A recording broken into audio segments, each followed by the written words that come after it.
ഇങ്ങനെ കൊണ്ട് മണക്കിയിട്ട് ഞാൻ എടുത്ത് ഇവിടോട്ട് വെച്ചു. ഇത്രയും കാര്യമുള്ളൂ. വെള്ളം അങ്ങ് ഒഴിച്ചാൽ മതി. വെള്ളം അങ്ങ് ഒഴിച്ചു കൊടുക്കുക. ഒഴിക്കുകയല്ല, നമ്മളിത് ഇവിടുന്ന് എടുത്തിട്ട് ഇങ്ങനെ കത്തി കണ്ടോ, ഇവിടുന്ന് ഗ്രോ ബാഗ് വെച്ചതായി ഒരേ പൊക്കമാണോ എന്ന് നോക്കി കണ്ടോ. ഓടിക്കുമ്പോൾ ഇങ്ങനെ ഓടിക്കണം കണ്ടോ. നമ്മുടെ അടുത്ത് കറിവേപ്പില വരുന്നതാണോ, ഇങ്ങോട്ട് വരും. നമ്മുടെ അടുത്ത് വന്നുണ്ടോ നാമ്പുകളൊക്കെ കണ്ടോ നോക്കി, നല്ല ഗ്രോത്ത് ആയിട്ട്. ഹായ് എല്ലാവർക്കും നമസ്കാരം. ഇത് കണ്ട ഈ വേപ്പിലൊക്കെ ഒരു പ്രശ്നം ഉണ്ടായിരുന്നു. ഈ വേപ്പ് മരം നശിച്ച് ഒന്നുമില്ല, ഒരില പോലും ഇല്ല, കരിഞ്ഞു പോയത്. ഒരില പോലും ഇല്ലാതെ കരിഞ്ഞു പോയതാണ്. അതെന്ത് ചെയ്ത് കലേഷ് ചേട്ടൻ? ഇത് നമ്മൾ നിസ്സാരമായിട്ട് പച്ച ചാണകവും അതേ സാധനം ഉണ്ടാക്കി, പച്ച ചാണകം ശർക്കരയൊക്കെ വെച്ച് കലേഷൻ ഉണ്ടാക്കി, ജീവാമൃതം എന്ന് പറയും. അങ്ങനെ ഒരു സംഭവം ഉണ്ടാക്കിയതിന് ശേഷമുള്ള വളർച്ചയാണ്. ഇത് കണ്ട ഇത്രയും വളർന്ന്. പക്ഷേ ഇത് 1 ലിറ്റർ ഉണ്ടായിട്ടുണ്ടല്ലോ, 10 ഇരട്ടി വെള്ളം കൂടെ നേർപ്പിച്ച് 10 ലിറ്റർ ഉണ്ടാക്കാം. 10 ലിറ്റർ ഉണ്ടാക്കാം. പിന്നെ തീർച്ചയായിട്ടും എല്ലാവർക്കും ഉണ്ടാക്കാൻ പറ്റും. ഉണ്ടാക്കും. ഞാനിത് വളർന്നു നിൽക്കുന്നു, ഒരുപാട് സാധനം ഉണ്ട്, ഒന്ന് കാണിച്ചാലേ. അപ്പൊ ഇത് എങ്ങനെ ഉണ്ടാക്കാന്ന് കാണാം. തീർച്ചയായിട്ടും ബാ. ഈ ഒരു കൃഷിസ്ഥലത്ത് നിന്ന് നമുക്ക് കലേഷേണ്ട വീട്ടില് അല്ലേ പോകുന്ന ഒരു വഴി, മെയിൻ കൃഷിസ്ഥലത്തേക്ക് പോവാം. ഇതാണ് കലേഷേണ്ട ജൈവവള കൃഷിയിടം.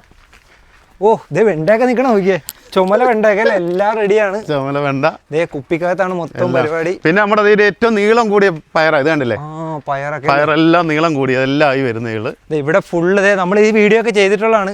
വെള്ളം ഒഴിക്കണ്ട, ഡെയിലി വെള്ളം ഒഴിക്കാതെ തന്നെ അല്ലേ. പിന്നെ എല്ലാം ഇപ്പൊ ഈ മഴയുടെ ഇതായോണ്ടാണ് നമ്മൾ റെഡിയാക്കി ഇടാത്ത. ഇതൊന്നും ഒരു തുള്ളി വെള്ളം പോലും പാഴാകത്തില്ല, കണ്ടില്ലേ. ഓക്കെ കലേഷേട്ടാ, അപ്പൊ എങ്ങനെയാണ് ഇത് ഉണ്ടാക്കണമെന്ന് എല്ലാവർക്കും ഒന്ന് കാണിച്ചു കൊടുക്കാം. തീർച്ചയായിട്ടും ഒരുപാട് ആൾക്കാർക്ക് പ്രയോജനപ്പെടട്ടെ. ഓക്കെ, ഇതിന് എന്തൊക്കെ വേണ്ടത്? ഇത് നമുക്ക് വേണ്ടത് പച്ച ചാണകം വേണം, പച്ച ചാണകം. അതുപോലെ ഗോമൂത്രം വേണം, ഗോമൂത്രം. അതുപോലെ തന്നെ നമുക്ക് എക്കൽ മണ്ണ് കണ്ടോ, ഈ മണ്ണ് കണ്ടോ ഇതിനെ, ഈ രീതിയുള്ള മണ്ണ് ഞാൻ ഇതിനു വേണ്ടി കൊണ്ടുവരുന്ന മണ്ണ് മണ്ണ് പൊടിച്ചെടുത്ത്. അതുപോലെ മറയൂർ ശർക്കര, അതുപോലെ തന്നെ മുതിര പൊടിച്ചത്, മുതിര പൊടിച്ചെടുക്കണം. പിന്നെ കുറച്ച് വെള്ളം വേണം. അപ്പൊ നമ്മളിപ്പം ഒരു 10 ലിറ്റർ ഉണ്ടാക്കുന്നത് എങ്ങനെയാന്ന് കാണിച്ചു. കാരണം നമ്മളിവിടെ ജാറ് കണക്ക് ഉണ്ടാക്കുന്നതാണ്. ആദ്യം പച്ച ചാണകം എടുക്കുക, കണ്ടില്ലേ. അത് നമുക്ക് അന്ന് കിട്ടുന്ന ചാണകം തന്നെയാണ് നല്ലത് കേട്ടോ. പച്ച ചാണകം നമ്മൾ കുറച്ച് ഏകദേശം എത്ര എന്നാന്ന് വെച്ചാൽ നമ്മൾ സാധാരണ 200 ലിറ്റർ ചെയ്യുമ്പോഴേക്കും 10 കിലോ പച്ച ചാണകം വേണം, 10 കിലോ ഗോമൂത്രം വേണം, മറയൂർ ശർക്കര 2 കിലോ വേണം. ഈ 10 ലിറ്റർ ഉണ്ടാക്കാനായിട്ട് എത്ര കിലോ ചാണകം വേണം? ഏകദേശം നമുക്ക് ഒരു 1-2 കിലോ കൂടുതലായിട്ട്, ഒത്തിരി വേണ്ട, അതിന്റെ ആവശ്യമുള്ളൂ. ചാണാനിട്ടു. അപ്പൊ ചാണാനിട്ട് നമ്മൾ ഗോമൂത്രം ഏകദേശം നമുക്ക് ഒരു എത്ര വേണം? 1/2 ലിറ്റർ അല്ലെ ഒരു 3/4 ലിറ്റർ മതി. നമ്മൾ 10 അല്ലേ ഉണ്ടാക്കുന്നുള്ളൂ കണ്ടോ, നമ്മൾ അത്ര അതിന്റെ ആവശ്യമേ ഉള്ളൂ. പിന്നെ അതിനുശേഷം നമ്മൾ ഇട്ട് കൊടുക്കുന്ന നോക്കണം എക്കൽ മണ്ണ്. സാധാരണ നല്ലൊരു വലിയ പിടി വേണം, 10. അതായത് നമ്മൾ ഒരു 200 ലിറ്റർ ഉണ്ടാക്കുമ്പോൾ ഇപ്പൊ നമുക്കിത് ഒരു ചെറിയൊരു പിടി ഇതിനകത്തോട്ട് ഇടുവാണ്. ഇട്ട് ഇനി നമ്മൾ നേരെ കൊടുക്കുന്നത് നമ്മൾ മുതിര അല്ലെങ്കിൽ വൻപയർ പൊടിച്ച് ഇട്ടാൽ മതി. മുതിരയോ വൻപയർ പൊടിച്ചോ ഇട്ടാൽ മതി. ഇപ്പൊ ഇത് ഇടുവാണ്, ഇത്ര ഇടാവുള്ളൂ. ഇപ്പൊ കണ്ടോ നോക്കിയത് നല്ല ഭസ്മം കണക്കല്ലേ, ഇത്ര മതി. അപ്പൊ അതിനുശേഷം നമ്മൾ മറയൂർ ശർക്കര തന്നെ വേണം അല്ലേ? നമ്മൾ ചക്കര എന്ന് പറഞ്ഞ് മേടിച്ചിട്ടില്ല കേട്ടോ. എപ്പോഴും നമ്മൾ മറയൂർ ശർക്കര വേണം ഇടാനായിട്ട്. അതിന്റെ ഒറിജിനൽ എന്ന് പറഞ്ഞാൽ പിടിക്കുമ്പോഴേ അറിയത് കണ്ടല്ലേ, ഇങ്ങനെ പൊടിഞ്ഞു പോരും. നമ്മൾ ഇട്ട് കഴിയുമ്പോൾ നോക്കണം കണ്ടോ, ഇത്ര മതി, ഇത്ര ഇടാവുള്ളൂ. എന്നിട്ട് അതിനോട് നമ്മൾ ഒരു 10 ലിറ്റർ വെള്ളം എടുക്കണം. വെള്ളമാണ് മെയിൻ. അപ്പം നമ്മൾ നോക്കണം ഇങ്ങനെ അങ്ങോട്ട് ഒഴിക്കണം. ഇത്ര ഉള്ള കാര്യം, വെള്ളം അങ്ങ് ഒഴിച്ചാൽ മതി. വെള്ളം അങ്ങ് ഒഴിച്ചു കൊടുക്കും. നമ്മളിപ്പോൾ ഇത് ഇൻഗ്രീഡിയൻസ് എല്ലാം ഇട്ടില്ലേ, അപ്പം നമ്മളെപ്പോഴും ഒരു സ്ഥലത്തോട്ട് മാത്രമേ ഇത് ഇളക്കാവുള്ളൂ. ഒരു സ്ഥലത്തേക്ക് അങ്ങനെ ഇളക്കാം. ഒരു ഘടികാരം ഇല്ലേ, ആ രീതി വേണം ഇത് ചെയ്യാനായിട്ട്. കാരണം ഇല്ലെങ്കിൽ നമ്മൾ ഇങ്ങനെ വട്ടമൊക്കെ ഇളക്കി കഴിഞ്ഞാൽ ഇത് സൂക്ഷ്മജീവികളൊക്കെ നശിച്ചു.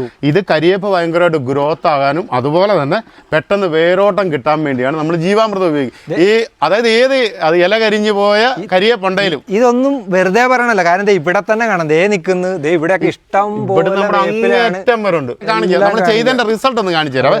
അപ്പൊ ഈ സാധനം ഇറക്കി. അപ്പൊ ഇത് ചെയ്യേണ്ടത് എന്താണെന്ന് പറഞ്ഞാൽ രാവിലെ ഉച്ചയ്ക്കും വൈകിട്ടും ഈ രീതി ഒരേ സൈഡിലോട്ട് തന്നെ വലത്തോട്ട് മാത്രമായിട്ട് ഇളക്കുക. എന്നിട്ട് നമ്മൾ ഒരിക്കലും വെയിലത്ത് വെക്കരുത്. നമ്മൾ വീഡിയോയ്ക്ക് വേണ്ടി പെട്ടെന്ന് വെച്ചതേ ഉള്ളൂ. ഈ ചണച്ചാക്ക യൂസ് ചെയ്യാവുള്ളൂ. ഈ ചണച്ചാക്ക ഇങ്ങനെ അങ്ങോട്ട് മടക്കുക, ഇങ്ങനെ അങ്ങോട്ട് മടക്കിയിട്ട് ഇങ്ങനെ അങ്ങോട്ട് വെക്കുക, മൂടി വെക്കണം. എന്നിട്ട് നമ്മൾ തണലത്ത്. കാരണം ഞാൻ ഇവിടെ എപ്പോഴും ഇത് സ്റ്റോക്ക് ചെയ്യുന്ന സ്ഥലമാണ്. ഞാൻ എടുത്ത് ഇവിടോട്ട് വെച്ച് ഇത്രയും കാര്യമുള്ളൂ.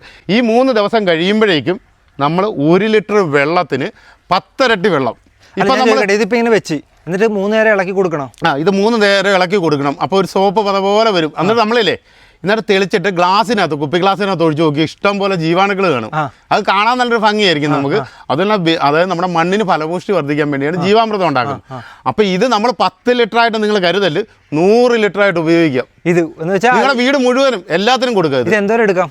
ഇത് 1 ലിറ്റർ എടുക്കാവുള്ളൂ. ഇത് 1 ലിറ്റർ എടുത്തിട്ട് 10 ഇരട്ടി വെള്ളം നേർപ്പിക്കണം. 10 ഇരട്ടി വെള്ളം. 10 ഇരട്ടി. അപ്പൊ ഇത് നമ്മൾ 100 ലിറ്റർ സാധനം. ഇത് നിസ്സാരമായിട്ടൊരു ബക്കറ്റ് 10 ലിറ്റർ ഒഴിച്ച് 100 ലിറ്റർ സാധനം. ഇതിന്റെ എഫക്ട്, ഇത് ഉപയോഗിച്ചതിന്റെ റിസൾട്ട് നമുക്ക് ഇവർക്ക് കാണിച്ചാൽ ഓക്കെ. അതാണ് മെയിനായിട്ട് കണ്ടത്. ഇവിടെ ഫുൾ അതിന്റെ റിസൾട്ട് ഉണ്ട്. അപ്പൊ നമ്മൾ ഇവിടുന്ന് ഇങ്ങോട്ട് വരുവാണ്. ഇങ്ങനെ വരുവാണ് വീടിന്റെ ഇവിടെ നോക്കുമ്പോ ഇത് കണ്ടോ, നോക്കി. ഇതാണ് വേപ്പില. നോക്കിയാണ്ടില്ലേ, ഇതെല്ലാം നമ്മളെ പോക്കടിച്ചിട്ട് നോക്കി. ഇതിന്റെ നാമ്പുകളൊക്കെ കണ്ടോ, നോക്കി. നല്ല ഗ്രോത്ത് ആയിട്ടാ. ഇത് കണ്ടോ, നോക്കി. നമ്മുടെ ആ മുന്തിരിയുടെ ഇടയ്ക്കൂടെ കയറിപ്പോയ മരി കണ്ടോ. ഇത് കണ്ടോ, നല്ലപോലെ ഉണ്ടായി. പിന്നെ ഇത് ബ്രാഞ്ചുകൾ ഉണ്ടാകുന്നതോടെ ഞാൻ കാണിച്ചു കൊടുത്താലോ. അപ്പൊ നമ്മൾ ഇതിന്റെ എന്നാന്ന് വെച്ചാൽ നമ്മളിത് കണ്ടോ, ഈ കരിയേപ്പ് ഉണ്ടോ, നമ്മൾ ആ ജീവാമൃതം കൊടുക്കുമ്പോൾ റിസൾട്ടാ. പിന്നെ പ്രത്യേകിച്ച് പറയുകയാണ്, ഇതിന്റെ നാമ്പ് ഞുള്ളി വിടണം. മഴ സമയത്ത് നുള്ളി വിടണം. നുള്ളി വിടുമ്പോഴേക്കും ഇതുപോലെ പുതിയ ഇതുണ്ട്. നല്ല വെയിൽ കിട്ടണം അല്ലേ. നല്ല വെയിൽ വലുതായിട്ട് ഇല്ലെങ്കിലും കുഴപ്പമില്ല. ഇത് കണ്ടില്ലേ, ഇത് കണ്ടോ, നോക്കി. ഇതിന്റെ ഇത് ബ്രാഞ്ച് നോക്കി, ഇതാണ് തിങ്ങി നിൽക്കും. പിന്നെ ഞാൻ ഈ നുള്ളി വിട്ട് പറഞ്ഞാൽ കാണിക്കട്ടെ, ബക്കറ്റിനകത്ത് വെച്ചിട്ട്. പക്ഷെ നമ്മൾ ബക്കറ്റിനകത്ത് മാറ്റി വെക്കുമ്പോഴും ജീവാമൃതം കൊടുക്കണേ. ജീവനെ ഇതൊന്നും കണ്ടോ, നോക്കി. ഈ നാമ്പ് ഞുള്ളി വിട്ടിട്ട് നോക്കി ഇങ്ങനെ വരും. നോക്കി കണ്ടോ, ഒത്തിരി ആയി. പിന്നെ ഒരുപാട് ആൾക്കാർക്ക് സംശയം കാണും, ഈ തൈ എങ്ങനെയാണ് ഇത് പറിച്ചു വെച്ച് കഴിഞ്ഞാൽ ഉണ്ടായി നിൽക്കുന്നതെന്ന്. അതോടെ കാണിക്കുമ്പോൾ നമ്മൾ മെയിൻ അതാണ്. എല്ലാവരും വീട്ടിൽ കൊണ്ട് വെക്കും, പക്ഷെ ഇത് ഉണ്ടാവില്ല. പക്ഷെ തീർച്ചയായിട്ടും ഉണ്ടാകുന്ന സ്ഥിതി എന്നാന്ന് പറഞ്ഞാൽ ഇത് കണ്ടോ, ജീവാമൃതം കൊടുത്താൽ മതി. ജീവാമൃതം ഇവിടുന്ന് ഗ്രോ ബാഗ് വെച്ചതായി ഒരേ പൊക്കമാണോ നോക്കി കണ്ടോ. അതെ അതെ അതെ അതെ. ഇവിടുന്ന് ഇങ്ങേറ്റം വരെ ഇത്രയും പൊക്കമുള്ള ഒരു തൈ കാണിക്കട്ടെ ഗ്രോ ബാഗ്. ബാ, ഗ്രോ ബാഗിൽ ടെറസിന്റെ മേളിൽ എവിടെ വേണേ വെക്കാല്ലേ. ഇത് കണ്ടോ, നോക്കി.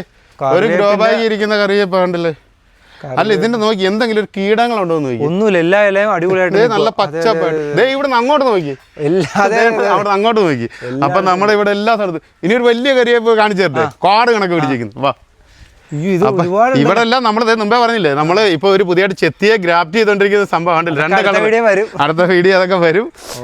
അപ്പൊ നമ്മൾ ഇങ്ങനെ വരുവാണ്.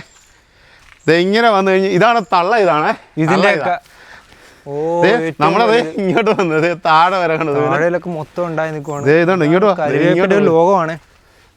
ഇതല്ല ഇത് നോക്കി. ഇത് കണ്ടോ സംഭവം നോക്കി, വലുത്. ഇതിന്റെ എന്നിട്ട് ഇതിന്റെ ചെവിട്ടിലോട്ട് നോക്കി. ഇതാട്ടോ അതിന്റെ വലുത്. ഇത് കണ്ടോ നോക്കിയേ, ഇതുണ്ടോ ഒരു കേടുമില്ല നോക്കിയാണ്ടില്ലേ. അടിപൊളി അടിപൊളി. ഇതിന്റെ ഒരല്ലെല്ലാം ഒരു കേട് പറഞ്ഞു തരാം നോക്കി. ഇതെല്ലാം ഫ്രഷ്നെസ് ആയിട്ടാണ് നിൽക്കുന്നുണ്ടല്ലേ. അപ്പൊ അതുപോലെ തന്നെ നമ്മൾ ഇത് ഒടിച്ച് കാണിക്കാന്നല്ല, ഇത് പ്രേക്ഷകർക്ക് വേണ്ടി നമ്മൾ ഇത് ഒടിച്ച് കാണിച്ചിട്ട് ഇത് ഇങ്ങനെയാണെന്ന് ഞാൻ പറയാനില്ല. അപ്പൊ നമുക്ക് ഇന്ന് സെയിലുണ്ട്. ഇന്ന് നമുക്കൊരു കടയിലിട്ട് കൊടുക്കാറുണ്ട്. അപ്പോൾ ഇത് നമ്മൾ കുറേ ഒടിക്കാൻ പോവാം. അപ്പോൾ അത് കാണിച്ചു തരാം. ഒടിക്കുന്ന ചെറിയൊരു നമ്മുടെ അടുത്ത് കരിയേപ്പില വരുന്ന കാണണോ, കാണിച്ചു തരാം. ഓക്കെ, ഇങ്ങനെ ഒടിക്കാം അല്ലേ. അപ്പോൾ നമ്മൾ ചെയ്യുന്നതെന്നു വെച്ചാൽ ഞാൻ ഇത്രയും പൊക്കം ആയതുകൊണ്ടാണ്. അപ്പോൾ നമ്മളെപ്പോഴും കരിയേപ്പില ഒടിക്കുമ്പോൾ ഇങ്ങനെ ഒടിക്കണം കണ്ടാണ്. നമ്മുടെ അടുത്ത് കരിയേപ്പില വരുന്നതാണ്. ഇങ്ങോട്ട് വരും. നമ്മുടെ അടുത്ത് വന്നുണ്ടോ, ഇങ്ങനെ ഇങ്ങനെ ഒടിച്ചൊടിച്ചെടുക്കാൻ പറ്റും. പിന്നെ ഒടിച്ചടിച്ചത് ഈ നമ്മുടെ അടുത്ത് വരുമല്ലോ. എന്നാ പിടിച്ച നിങ്ങളുടെ കൈ വരും നോക്കണേ. കയ്യിലോട്ട് കരിവേപ്പില എത്തി ഉണ്ടോ. പക്ഷെ നമുക്കൊരു വേറൊരു പ്രത്യേകത ഉണ്ട്. പിന്നെ എന്നാന്നറിയോ, നമ്മൾ ഈ കരിയേപ്പിലയില്ലേ നമ്മൾ വീട്ടിൽ കൊണ്ട് കിച്ചണിൽ വെച്ചായില്ലേ, ഇത് നാളത്തെ കഴിഞ്ഞ് പാടിപ്പോവും. പക്ഷെ നമ്മൾ തമിഴ്നാട്ടിൽ നിന്ന് വരുന്ന കരിയേപ്പിലയില്ലേ 2 ആഴ്ച എടുത്താലും പാടിപ്പോകത്തില്ല. കാരണം അവര് രാസവളമൊക്കെ ഇടുന്ന കെമിക്കലാണ്. കലേഷേട്ടാ, അപ്പൊ ഈ ജീവാമൃതം എങ്ങനെയാ തളിക്കേണ്ട കറിവേപ്പില്? ഇത് തളിക്കേണ്ടതെന്ന് ഇപ്പം നമ്മൾ ഡൈല്യൂട്ട് ചെയ്ത് എടുത്താണ്. അപ്പം നമ്മൾ ശ്രദ്ധിക്കേണ്ട പ്രധാന കാരണങ്ങൾ, 1 ലിറ്റർ 3-ാമത്തെ ദിവസം കറക്റ്റ് 1 ലിറ്റർ എടുക്കണം. 3-ാമത്തെ ദിവസം 1 ലിറ്റർ കറക്റ്റ് എടുത്തിട്ട് 10 ഇരട്ടി വെള്ളം നേർപ്പിച്ചിട്ട് ചെടികളെ ചുവട്ടിൽ കൊടുക്കണം. ചുവട്ടിൽ ചുവട്ടിൽ എന്ന് പറഞ്ഞാൽ ചുമ്മാ ചുവട്ടിൽ ഒഴിക്കുകയല്ല, നമ്മൾ ഇവിടെ നിന്ന് എടുത്തിട്ട് ഇങ്ങനെ അകത്തി കണ്ടോ, അകത്തി. അപ്പം ഞാൻ ഇതിനെല്ലാം കൊടുക്കുന്ന ഈ രീതിയിലാണ്. അങ്ങനെ കൊടുക്കുമ്പോൾ ഒരു കാര്യമുണ്ട് പ്രശ്നം. എന്നാന്ന് വെച്ച് കഴിഞ്ഞാൽ ഇപ്പൊ നമ്മൾ ഇത്രയും കരിവേപ്പില സമയം കൊണ്ട് പറിച്ചാണ് കരിവേപ്പില. അതുപോലെ തന്നെ നമ്മൾ ഇങ്ങനെ ഒഴിച്ച് കഴിയുമ്പോൾ ഏത് മുരട്ടടച്ചാലും എന്ത് ബ്രാഞ്ച് ഇല്ലേലും കണ്ടോ ബ്രാഞ്ച് വരും. കാരണം ഇത് നമ്മൾ ബക്കറ്റിനകത്ത് നിൽക്കുന്നതാണ്, നമ്മൾ മണ്ണിൽ നിൽക്കുന്ന കണ്ട്, ഗ്രോ ബാഗിൽ നിൽക്കുന്ന കണ്ട്. അപ്പൊ മണ്ണിനെ അറിഞ്ഞ് കൃഷി ചെയ്യുന്ന ഒരു കർഷകനാണ് ഇതേ കലേഷേട്ടൻ, കുട്ടനാട്ട് അല്ലെ, കാവാലം.